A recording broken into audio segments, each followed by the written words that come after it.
Kukirin M4 Max first ride, full review will follow. Any questions, comments, leave them below.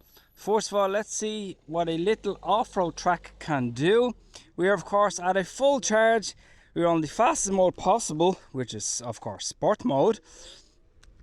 Handlebars feel actually nice, definitely improved upon compared to the M4 Pro. Small bit of gravel area here. Tyres are much better than the M4 Pro. Wider tyre. Finally, a 3-inch tyre with a very nice side tread. Let's have a look at the suspension. Suspension, not a lot of travel there. Let me have a look on a really bumpy surface like this. What are the tyres like? Actually, tyres are doing an okay job for grip. Ground is dry today. Has suspension on the back also. Front fork has been completely redesigned, well, not completely redesigned, different style compared to the M4 Pro, which had very bad front suspension. Another small bit here. Of course, this ain't an off-road scooter. I was just curious to see. Acceleration is actually not too bad considering it's only a rear 800 watt peak motor, 500 watts with 800 watt peak. I did make a mistake. Further after testing the scooter, I did notice that it was actually much better than the old M4 Pro, including windy conditions, hills, even on low battery. Also, a viewer did point out that I did state that it was 800 watt peak with 500 watt standard, but after further investigation, plus the viewer also commented that it does actually state on the website, if you scroll very low, it actually has here in very small text, 800 watt motor with a peak power of 1000 watts. So I can actually confirm that the motor is very much improved upon compared to the old M4 Pro. I will talk about this further in the review, but for now I'm actually quite happy with the performance of this M4 Max. Actually, there we go, yeah, not actually too bad. Handlebars are fully extended right now. I'm 5'8", so they are just about at the okay height.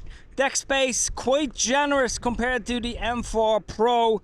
Very nice deck space, as you can see here. Plenty of space to maneuver. Same folding mechanism as the M4 Pro. Handling wise, of course, with those really nice side tread 3-inch tires, you can do nice turns. Okay, let's have a look and see what top speed we can get on the M4 Max. Standard mechanical disc brakes, the cheapest of course that you can get, but it is what it is. Let's have a look. Torque feels improved upon compared to my old M4 Pro.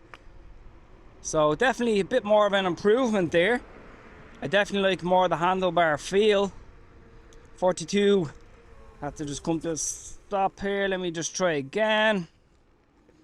We should be able to get to basically 45. Pixel speed quite fast. 36, 37, 38, 39, 40, 1, 2, 43, 44 kilometers an hour. Car coming here. Let me keep going.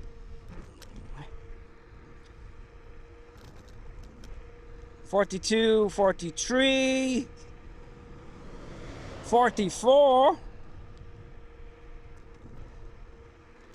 So there we go, 44 kilometers an hour. This also comes fully unlocked. I do like that it doesn't have no longer the foldable handlebars, because they obviously come loose and then you have to tighten them as you are riding. I'm curious to see what the brakes are like. Before you ask, this does not have regenerative braking, unfortunately. So you're relying only on the front and rear mechanical disc braking. Considering going speeds of over 40 kilometers an hour, to be honest, I wish it had regen braking, but it doesn't. Okay, let's say come to emergency stop.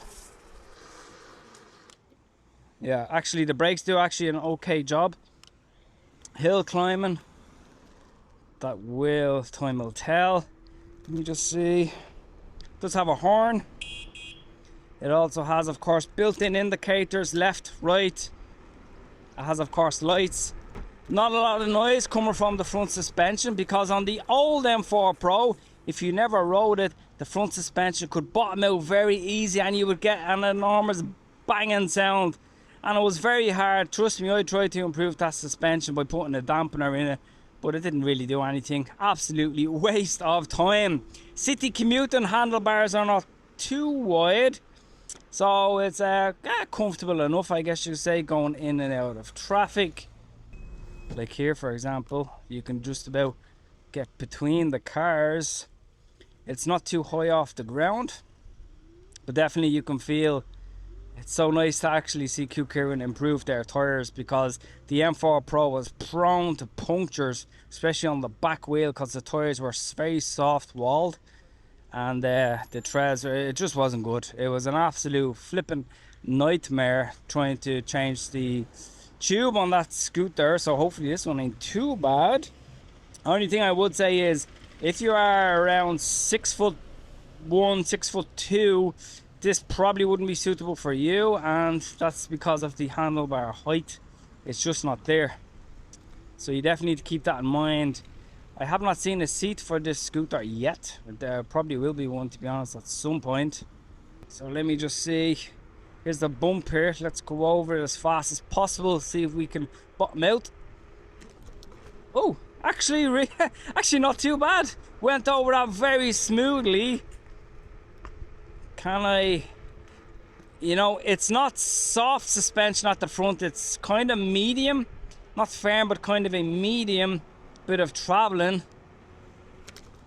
Yeah, actually doesn't feel too bad. Stem doesn't feel too bad either. I wouldn't be afraid of it snapping, to be honest, but you cannot be rough with these type of scooters. They're not a premium scooter by any means, so you definitely need to keep that in mind. I do like the key design. It's like a nice stub key. So, of course, with the old design, you could easily break the key.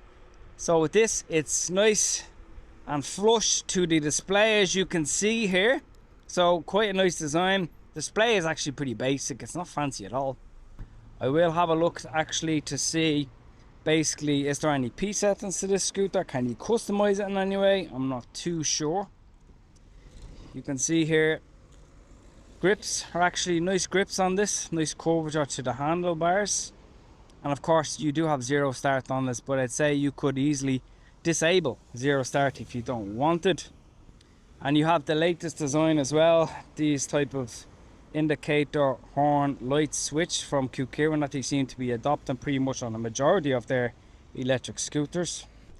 Okay, so again, here is our hill in front of us. Let's just check the voltage. Voltage is 52 volts. And of course, sport mode, zero start. Okay, let's see. Can I get up this hill? 1, 2, 3. Oh, yep.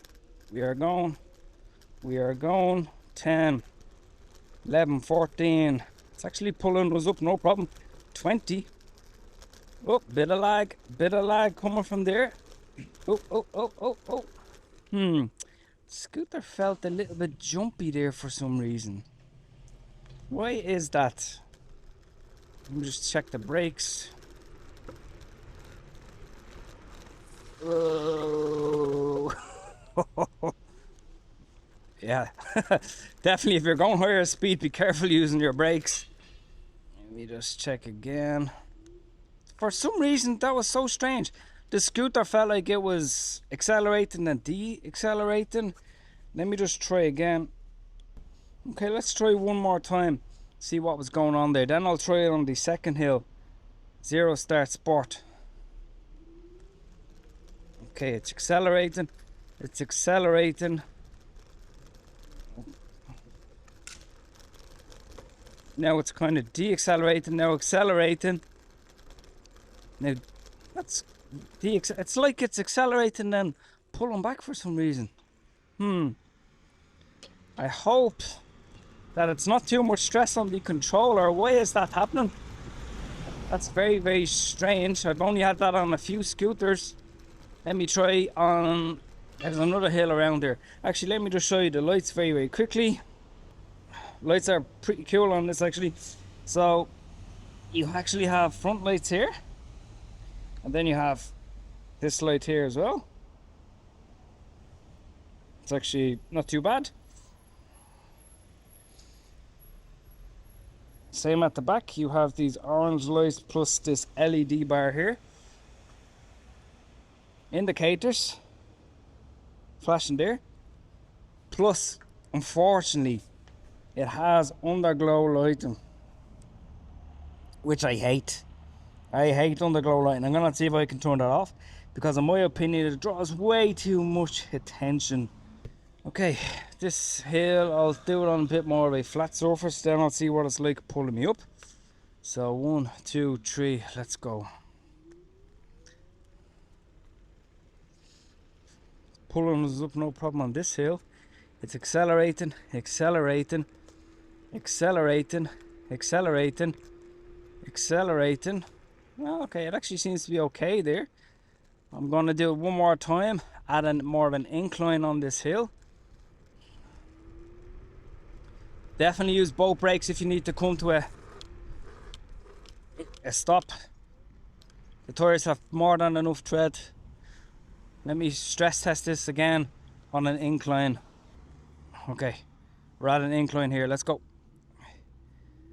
It's accelerating. It's accelerating. It's accelerating. Okay, so actually no problem on this hill here.